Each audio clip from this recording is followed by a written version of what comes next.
देव classes special में आप सभी छात्रों का हार्दिक स्वागत है। देव क्लासेस स्पेशल की ऑनलाइन स्टडी पोर्टल के माध्यम से आज आप देख रहे हैं इलेक्ट्रिसिटी का चैप्टर, जो कि कक्षा 10वीं में तीसरा चैप्टर है। और यह चैप्टर आपका कक्षा 10वीं से लेकर 12वीं तक सभी छात्रों के लिए महत्वपूर्ण है। तो जितने भी छात्र इस वीडियो को देख रहे हैं वो अंत तक देखें, और आज गारंटी देते हैं इस चैप्टर से जो भी चीज़ें आपको बताई जाएंगी वो चीज़ें आप जीवन में चाह कर भी नहीं भूल सकते। दिए गए नंबर पर संपर्क करके आप व्हाट्सएप के माध्यम से नोट्स भी प्राप्त कर सकते हैं। तो यदि आप नोट्स लेना चाहें तो दिए गए नंबर पे अपना नाम लिखकर व्हाट्सएप करें और एक बार संपर्क जरूर करें। चलते हैं आज के अध्याय की तरफ।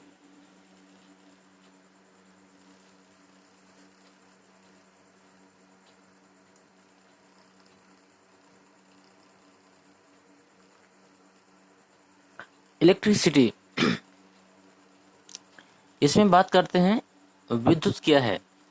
सबसे पहले इलेक्ट्रिसिटी का मतलब क्या है, विद्युत। और विद्युत क्या है, तो हम बोल सकते हैं विद्युत एक प्रकार की ऊर्जा है जिससे हम टेलीविज़न, बल्ब, पंखा इत्यादि सभी वस्तुएं चला सकते हैं। या फिर आप ये मान के चलिए कि आपके घर में जितनी भी ऐसी वस्तुएं जो विद्युत द्वारा ऑपरेट होती हैं, मतलब आप बिजली के द्वारा ही चला सकते हैं, उसे क्या कहते हैं, विद्युत ऊर्जा कहते हैं। दूसरा नंबर पे आता है विद्युत सेल क्या होता है, यह किस प्रकार की ऊर्जा में परिवर्तित करता है। ये प्रश्न आपका 1 नंबर के लिए महत्वपूर्ण है। तो विद्युत सेल एक ऐसी युक्ति है जो रासायनिक ऊर्जा को विद्युत ऊर्जा में बदलता है। अब मैंने आपको बता दिया विद्युत सेल और आपने सुन लिया, लेकिन यदि आपने इसको देखा नहीं है तो आप इसको समझ भी नहीं पाएंगे। तो अब मैं इसको बताऊंगा। विद्युत सेल का काम क्या होता है, यह रासायनिक ऊर्जा को विद्युत ऊर्जा में बदलता है। अब मैं दिखाता हूं आपको विद्युत सेल का चित्र। ये शायद आपने देखा होगा अपने घरों में। इस तरह के जो सेल होते हैं वो क्या कहलाते हैं, विद्युत सेल। और इसके कुछ प्रकार मैं आपको दिखाता हूँ। जब आप प्रयोगशालाओं में विद्युत सेल देखेंगे तो ये कुछ इस प्रकार के होते हैं, जिसमें से एक प्लस वाला रोड होता है और एक माइनस वाला। प्लस वाले को एनोड कहते हैं और माइनस वाले को कैथोड कहते हैं। जो प्लस वाला रोड होता है वो तांबे की छड़ होती है, और जो माइनस वाला रोड होता है वो आपकी जस्ते की छड़ होती है। और इस बीकर में क्या भरा हुआ है, विद्युत अपघट्ट, जिसे हम लोग तनु सल्फ्यूरिक अम्ल डाइल्यूट H2SO4 जिसे हम बोलते हैं। इस तरह का चित्र आपको कहीं दिखे तो आप समझ जाइएगा कि यह आपका क्या है, विद्युत सेल। यह विद्युत सेल आपको रासायनिक ऊर्जा को विद्युत ऊर्जा में परिवर्तित करता है। अब आते हैं अपने चैप्टर की तरफ।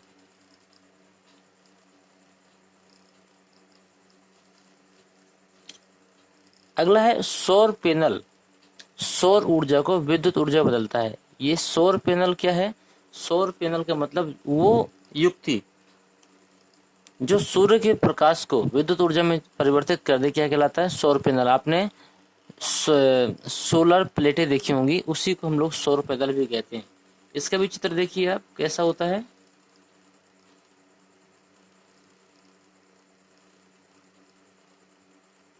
ये देखिए, ये चित्र है आपका। इस तरह की जो युक्तियां होती हैं वो क्या कहलाती हैं, सौर पैनल। किसी ने एक प्लेट भी लगवा रखी होगी, किसी ने 10 प्लेट भी लगवा रखी होंगी, लेकिन इस प्रकार की जो भी युक्ति होती है वो आपकी सौर सेल युक्ति कहलाती है। अगला देखते हैं। हम आपको चित्र इसलिए दिखा रहे हैं ताकि आपके दिमाग से कभी वो चीज़ हटे ना और आपको आसानी से समझ में आ जाए। अगला है विद्युत हीटर क्या है। तो विद्युत हीटर विद्युत ऊर्जा को ऊष्मीय ऊर्जा में बदलता है। आप देखते होंगे विद्युत हीटर के तार को जब भी आप स्विच पर लगा देते हैं तो उसकी स्प्रिंग गर्म होने लगती है, और गर्म होने के बाद में उसमें से ऊष्मा भी निकलने लगती है। अब देख लेते हैं विद्युत हीटर। देखिए, आपने ये देखा होगा, ये आपकी एक प्लेट होती है, प्लेट के अंतर्गत ये आपकी स्प्रिंग लगी होती है। इसके और भी चीज़ें हम देख लेते हैं। ये देखिए कुछ इस तरह का होता है, ये भी आपका विद्युत हीटर है। आपने ये भी देखा होगा, ये जो ठंडियों के समय में हम लोग कमरे को गर्म करने के लिए जिस मशीन का प्रयोग करते हैं वो भी आपकी विद्युत हीटर ही कहलाती है।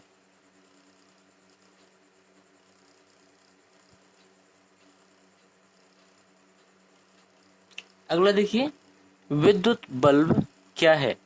तो विद्युत बल्ब विद्युत ऊर्जा को प्रकाश ऊर्जा में बदलता है। विद्युत बल्ब विद्युत ऊर्जा को प्रकाश ऊर्जा में बदलता है। तो आप इसे भी देख सकते हैं। ये देखिए, ये बल्ब आपने देखे होंगे। इसमें क्या होता है, विद्युत ऊर्जा आती है और इसके बाद में ये तार, इसका जो नाइक्रोम का तार लगा होता है, ये चमकने लगता है और इस प्रकार हमारे पूरे कमरे में या पूरी जगह पर रोशनी फैल जाती है। इसकी पार्ट्स मैं दिखा देता हूँ आपको, देखिए ध्यान से देखिएगा बल्ब किस तरह का होता है। ये देखिए, बल्ब में ये कांच का एक गोला होता है जिसमें अंदर बल्ब फिट होता है और इसके अंतर्गत ये फिलामेंट होता है, ये जो आपके तार लगे होते हैं। इसके बाद में ये जो तार मोटे तार से जुड़े होते हैं और इसमें एक होती है नीचे टोपी टाइप में, और इसमें 2 पिन निकली होती हैं जिसके माध्यम से हम लोग इसको बोर्ड में फंसा सकते हैं। तो बल्ब कुछ इस प्रकार का होता है। चलते हैं अगले प्रश्न में। अगला है विद्युत बल्ब विद्युत ऊर्जा को प्रकाश ऊर्जा में बदलता है, ये हो गया। अगला है डायनामो यांत्रिक ऊर्जा को विद्युत ऊर्जा में बदलता है। जो डायनामो होता है वो यांत्रिक ऊर्जा को किस में बदलता है, विद्युत ऊर्जा। मतलब ये जब चलता है, आपने जनरेटर देखा होगा, जनरेटर जब चलता है तो ये विद्युत ऊर्जा को प्रकाश से डायनामो यांत्रिक ऊर्जा को विद्युत ऊर्जा में परिवर्तित कर देता है। इसी प्रकार जो इसका विपरीत है, विद्युत मोटर होता है, जो विद्युत मोटर विद्युत ऊर्जा को यांत्रिक ऊर्जा में बदल देता है। तो हम इन दोनों के चित्र आपको दिखाएंगे और आसानी से आपको समझ में भी आ जाएगा।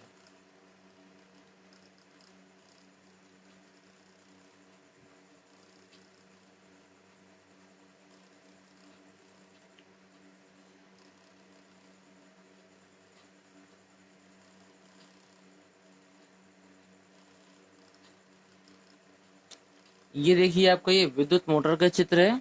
ये किसका है, विद्युत मोटर का चित्र है। अगर कभी भी आप इस तरह की कोई भी युक्ति देखेंगे तो आप समझ जाइएगा ये आपका क्या होगा, विद्युत मोटर होगा। और इसके बाद जो डायनामो का चित्र है वो भी हम आपको दिखा देते हैं। ये आपका डायनामो का चित्र है। ये काफी हद तक मिलता जुलता होता है, इसको समझने में आपको आसानी रहेगी। जो क्रेशर प्लांट वगैरह होते हैं, यहाँ पर आपको ये डायनामो लगा होता है। आगे चलते हैं। अगला है माइक्रोफोन। जब भी आप माइक्रोफोन को सुनते हैं तो आपके दिमाग में कहीं ना कहीं आपके ईयरफोन की बात आ जाती होगी, लेकिन माइक्रोफोन ईयरफोन नहीं होता है। माइक्रोफोन कहते हैं जिस माइक में आप बोलते हैं और उसके बाद उसमें से जो ध्वनि ऊर्जा होती है वो विद्युत ऊर्जा में बदल जाती है। तो माइक्रोफोन क्या है, इसको भी देख लीजिए। ये जो युक्ति आपको दिख रही है, देखिए माइक लगा हुआ है, इसमें आप बोलते हैं और आपकी आवाज़ ट्रांसफ़र होके एक भारी आवाज़ में बदल जाती है, जिससे हम लोग साउंड के द्वारा सुन सकते हैं, फिर हम रिकॉर्ड भी कर सकते हैं। ये क्या कहलाती है युक्ति, ये आपकी युक्ति कहलाती है माइक्रोफोन। तो छात्रों, हमने प्रत्येक वीडियो को बनाने के लिए कुछ स्पेशल चीज़ें लाते हैं ताकि आपको सारी चीज़ें आसानी से याद हो सकें। तो हमारी मेहनत को देखते हुए और इस चैनल को जन जन तक पहुंचाने के लिए हमने जो संकल्प लिया है उसमें आप हमारा सहयोग दें और चैनल को सब्सक्राइब करते हुए अपने सभी दोस्तों को शेयर करें ताकि सभी व्यक्ति निःशुल्क शिक्षा का लाभ ले सकें। इसके बाद अगला प्रश्न इसी में है, विद्युत आवेश की प्रवाह की दर को क्या कहते हैं, या फिर विद्युत प्रभाषा शक्ति विद्युत धारा किसे कहते हैं। विद्युत आवेश के प्रवाह की दर को क्या कहते हैं, विद्युत धारा। I बराबर Q/T, इसका सूत्र होता है। अगला प्रश्न है आपका, विद्युत धारा का मात्रक क्या होता है। विद्युत धारा का मात्रक आपका एम्पियर होता है। अगला प्रश्न है, किसी परिपथ में विद्युत धारा का प्रवाह किस तरफ होता है। तो हमेशा ध्यान दीजिएगा कि विद्युत धारा का प्रवाह जो होता है इलेक्ट्रॉनों के प्रवाह की विपरीत दिशा में होता है।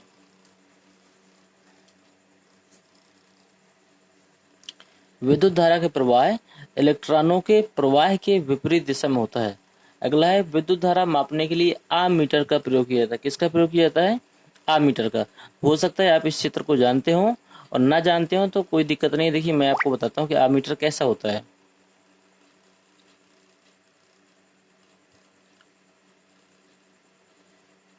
ये देखिए, ये चित्र दिया गया है आमीटर का, इसको आप आसानी से सीख भी सकते हैं।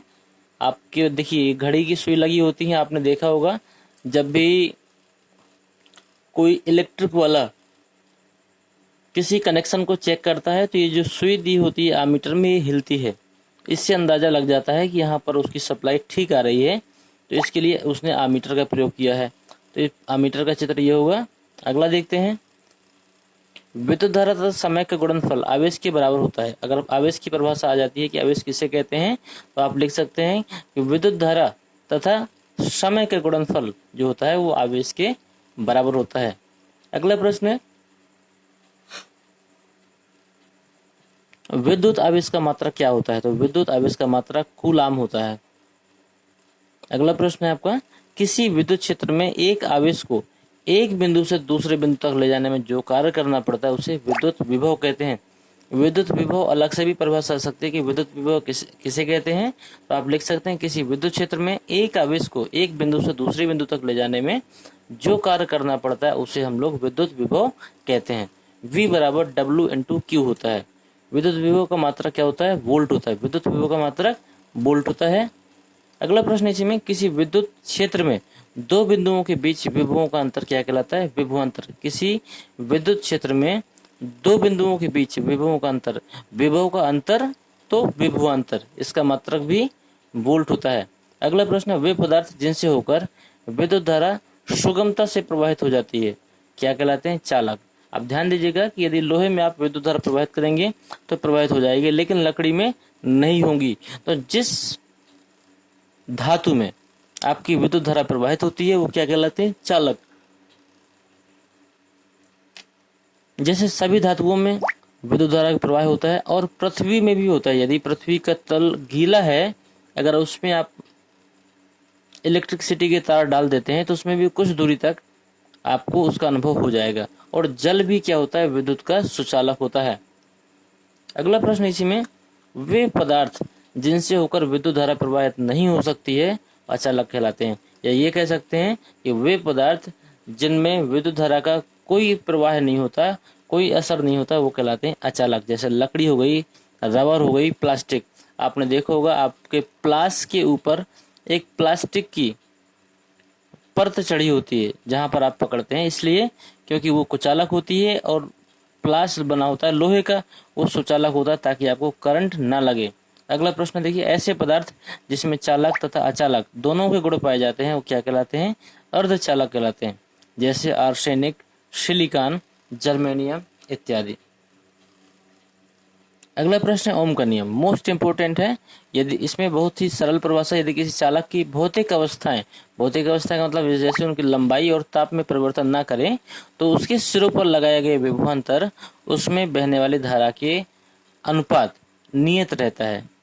तो आप V/I बराबर नियतांक भी कर सकते हैं, या फिर आप कर सकते हैं V/I बराबर R, जहाँ पर R क्या होता है? चालक का प्रतिरोध होता है।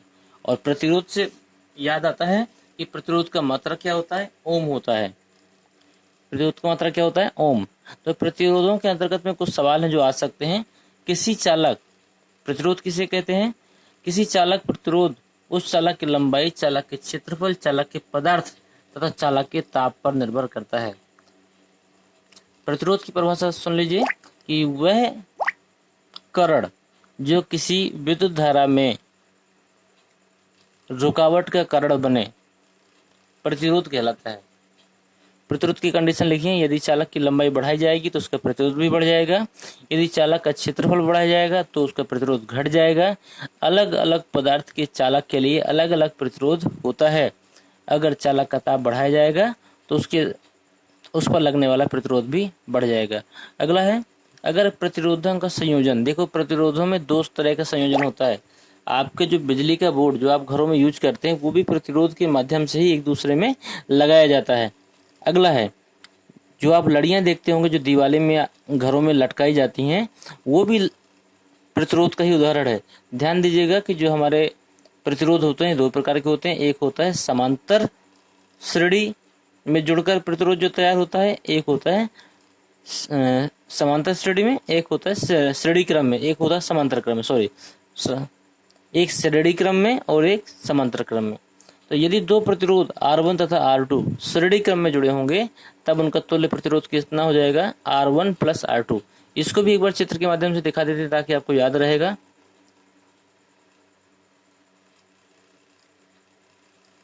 देखिए चित्र, इसको एक सेकेंड रुकिएगा आप।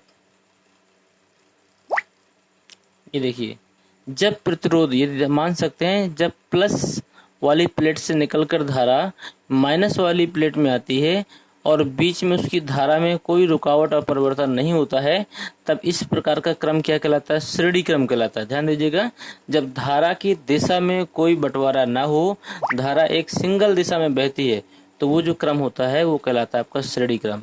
इसके विपरीत जब धारा कुछ दूरी तक चलकर अलग अलग दिशाओं में बह जाती है और बाद में फिर मिलकर एक ही साथ आ जाती है, तो ऐसे क्रम को क्या कहते हैं? समांतर क्रम प्रतिरोध। यहाँ पर देखिए धारा यहाँ तक तो आती है लेकिन यहाँ से 3 दिशाओं में बढ़ जाती है। तो वही चीज आप पढ़ रहे थे, आगे आप पढ़ेंगे समांतर क्रम। अगला है, यदि प्रतिरोधों का जो संयोजन क्रम समांतर हो तो सभी प्रतिरोधों में समान विभवांतर होगा। तो समांतर क्रम में देखिए क्या है सूत्र, यदि दो प्रतिरोध R1 तथा R2 समांतर क्रम में होंगे तब उनका तुल्य प्रतिरोध कितना हो जाएगा? यहाँ पर 1/R है, सॉरी ये गलत लिखा हुआ है, 1/R equal to 1/R1 plus 1/R2। इसी के साथ हमारा ये चैप्टर समाप्त होता है। बहुत ही महत्वपूर्ण चैप्टर था ये चैप्टर यहाँ समाप्त होता है। इसके यदि आपने पॉइंट तैयार कर लिए तो आपके 10वीं में, 11वीं, 12वीं में और यहाँ तक BSc MSc में भी आपको इस चैप्टर से प्रश्न मिलने वाले हैं। अगर आपको वीडियो पसंद आया हो तो सभी लोग एक बार वीडियो को लाइक करें, अपने सभी दोस्तों को शेयर करें और अधिक से अधिक लोगों से इसको सब्सक्राइब करने के लिए बोलें, ताकि इस चैनल के माध्यम से हर विद्यार्थी तक निःशुल्क एजुकेशन का जो हमारी पहल है वो पहुंच सके और हमारा अपना सपना पूरा हो और हर विद्यार्थी तक हम निःशुल्क शिक्षा पहुंचा सकें। आज इस वीडियो का हम लोग यहीं समाप्त करते हैं। मिलते हैं हम अगले चैप्टर में, जिसका नाम है heating effect of electric current.